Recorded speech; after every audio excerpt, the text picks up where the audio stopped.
Good morning, YouTube. Today we're going to finish installing headers on this Ferrari 599 GTX. So are you recording all of the nefarious activities? If you're new to the channel, my name is Dan. This is my garage, and this channel is all about the supercar ownership experience. Buying and selling them, maintaining them, DIY working them, and yes, I can help you with your supercar needs. So go visit my website, normalguysupercar.com, and there I have consultation services you can purchase along with buyer's guides and some other things like cool t-shirts. Go check it out, normalguysupercar.com. If you didn't know, this Ferrari 599 is a project car that we're going to be converting into a manual transmission. But for today, we got headers that are about halfway in, well, almost. Remove the old headers, the old cats, and all that stuff, and we put in some Klein Inconel ones, and they're pretty incredible. Now, I wanted to answer a few questions before we get too far into it, because inevitably people are always going to ask this thing. So the first one people are going to ask is, will this throw a check engine light? And the answer is probably. The factory manifolds actually have pre-cats in them, so we're going to be removing those pre-cats. Now, theoretically, may not throw a check engine light because the sport cats are actually very efficient, so hopefully it won't. Either way, it probably won't matter because we're going to be tuning this car later, most likely, and that should get rid of the check engine light anyway. The second thing is I kind of want to set your expectations correctly. I don't think it's actually going to sound that great. Now, the reason is because as it's set up, this car actually has two totally independent exhaust systems, one for each bank. There is no crossover pipe anywhere. So what that means is basically you've got two inline six cylinders having a battle for supremacy. Two men enter, one man leaves. It doesn't sound that great. What we need is an X-pipe, and unfortunately I didn't buy an X-pipe at this point. And the reason is, again, people are going to say, oh, why didn't you buy an X-pipe? I didn't buy an X-pipe because when we pull the transmission, we're going to have to remove that section of the exhaust anyway. So that's when I was going to plan on putting in an X-pipe. This section of the exhaust we shouldn't have to remove. So that was why I'm kind of trying to make it a little bit efficient, because we're trying to flip this car fast. So the goal is to have this thing sold in October. So yes, once we're done converting this, we're going to take it on an epic road trip to Colorado. If any of you want to come see it in Colorado, let me know and I could probably get you in touch with where we're going to be approximately. The headers are installed. I still have to connect the O2 sensors, and I still have to tighten down all the nuts on this front header. So the rear header is all tightened up. The other headers are all tightened up, ready to go, and the O2 sensors are in place. Once we get the headers back in place, we'll install all the air boxes and all that stuff up here. Then we're going to go underneath. We have to reinstall the oil filter and the heat shields, and then we also have to install the catalytic converters and get those tied up to the rest of the exhaust and connect the rest of the O2 sensors and install the cross member. I am not going to reinstall the under tray panel at this time because we're going to be doing more work on this car, so there's no reason to put it on just to take it back off. So like I was discussing in the last video, the new headers don't have the O2 sensors mounted right up top. So the original factory manifolds have a O2 sensor point right where the three merge. Well, these obviously don't merge till way down there. So like this front one, the O2 sensor is way down there, and then this rear one, the O2 sensor goes way down there. And so here's the problem is this is how much cord we have, which is nowhere near enough. So what we do is we simply take, that is this O2 sensor connector right here, this front one. We're going to undo this nut and release this connector, and then we'll be able to shove it way down there so we can get the connection made. All right, so you can see I basically just pulled this connector loose, and now look how much slack we have. We have a ton of slack. So obviously we still want to make sure we keep it far away from any of the heat. So we're going to kind of thread it in here and get it way down there, and making sure that we keep all these connections far away from the heat. Alrighty, we got the left side all put back together, and sadly you can't really see the headers anymore, which is a shame because they look so good. But let's get the right side, and then we're gonna get the car back up in the air.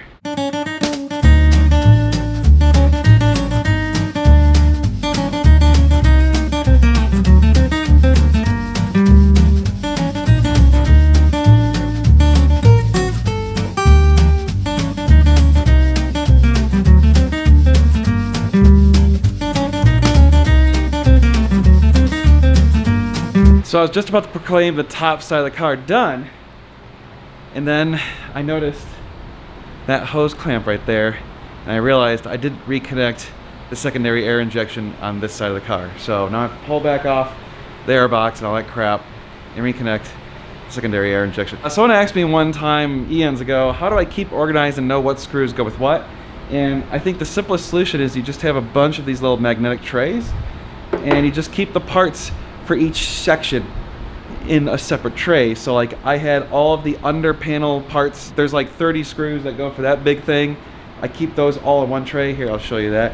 And then like the top panel, I had another second set of them. That boat has all of the bolts. Whoop, don't lose them.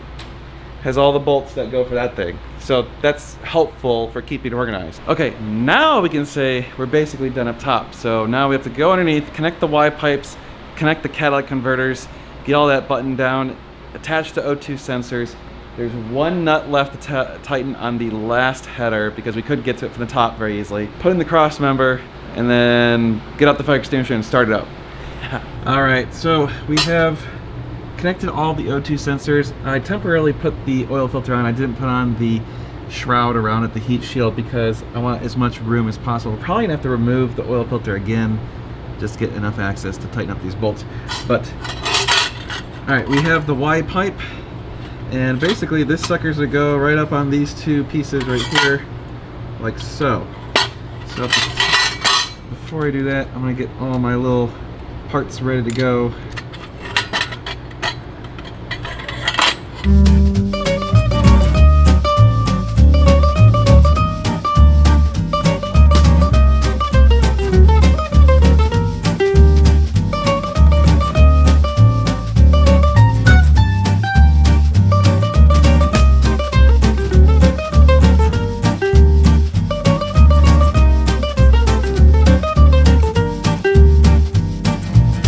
Okay, got the Y pipes on, and let me tell you, that really sucked. There is like so little room to get up in there. My hand is so cramped right now. I don't ever want to have to do that again. All right, let's put on these cats and then the cross member.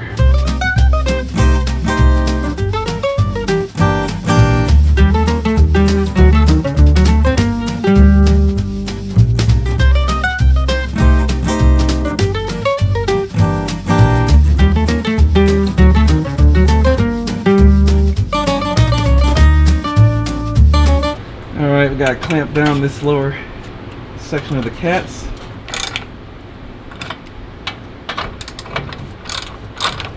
We got the last part, this support brace.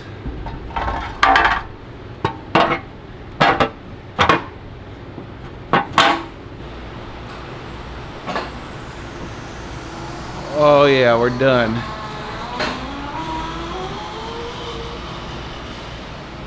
Oh, it's so satisfying. Yeah, let's go get changed and then fire this sucker up. A few moments later. All right, we're ready to fire this sucker up. Now, a few things. Number one, I am going to bring my Element fire extinguisher because, well, I've got some bad luck with installing headers and, well, yeah. Go watch the video if you haven't seen it already. Oh, it's on fire. That sucked. If you want to get one of these Element fire extinguishers, go to elementfire.com and then use the code NGS10. They'll hook you up with 10% off. So these are amazing little things. They last for 50 seconds for the small one. They have a bigger one that lasts even longer, but 50 seconds should be pretty sufficient for most of these car stuff. And it fits in the door pocket. So I'm gonna keep this in the door pocket with me while we're doing this because, well, I don't need to have the car burn to the ground. Also of note, there's probably not gonna be that much smoke. So a lot of times when you get a brand new exhaust, you kind of burn off this like layer of stuff that's on the exhaust. This is actually a used exhaust, so I bought this off of Facebook, believe it or not, Facebook Marketplace. It shouldn't smoke too much. It's still gonna smoke some because we've been spraying some penetrating oil and stuff like that all over the entire car, everywhere, so that's gonna burn off. But so if we see a lot of smoke, that's a red flag. All right, this is a cold start of a Ferrari 599 with Klein Inconel headers and Sport Cats and then a Vorsteiner exhaust.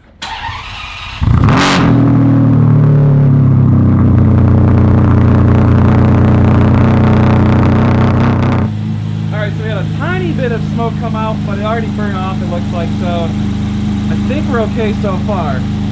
Again, we're keeping that fire extinguisher close by just in case.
just got back from the drive, and good news, no check engine light. Not so good news, the sound's all right. I mean, it's good, it's better than it was, but it's not great. It's screaming for an X-pipe, and then an X-pipe will make it scream so that everyone will be happy. So we gotta get an X-pipe for this thing. That is next on the list for the exhaust. It is a super deep baritone sound. It's hard to describe. Yeah, it's very unusual for a Ferrari. It's super deep. I know the microphone can't pick up just how deep it is. Let me give it a couple revs for you guys.